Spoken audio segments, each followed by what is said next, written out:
কাউকে নিয়ে আসিনি, একা একা আসছিলাম এই চণ্ডীতলার মোড়টায়।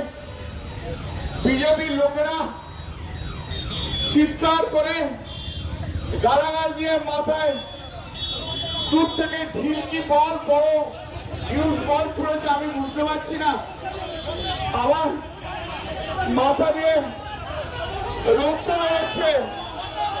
আমি তা সত্ত্বেও আমি আপনাদের কাছে বলতে এসছি একটাই কথা, আমার আর বলার মতো শক্তি নেই, আমার সত্যি বলার মতো শক্তি নেই। আপনারা বাংলার মানুষ,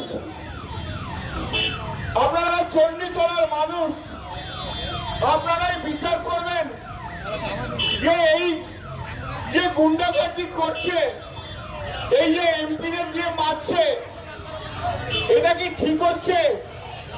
এখানে কোনো জনরোষ টনরোষ নেই। 7-8 জন লোক মিলে বিজেপির 10 জন গেরুয়া ফেটটি ভেবে আমাদের আগের সব কর্মীদের মারধর করছিল, আর এখনো আমাকে পর্যন্ত ছাড়েনি।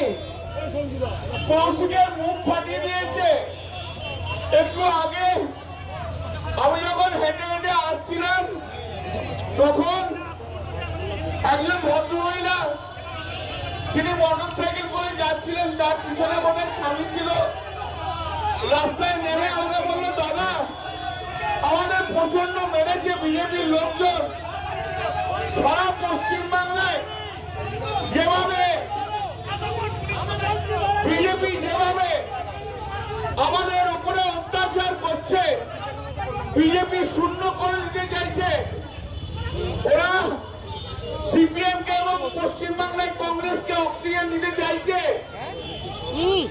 আমি আপনাদের কাছে আমি আবার এই মাইকের মাধ্যম দিয়ে আমি সারা বাংলার মানুষকে একটাই জিনিসই বলতে চাই, যে আপনারা এই কর্মকে সমর্থন করছেন তো ওরা যেভাবে বিরোধীদের মারধর করছে, এমপি কেও দেখলে ওপর থেকে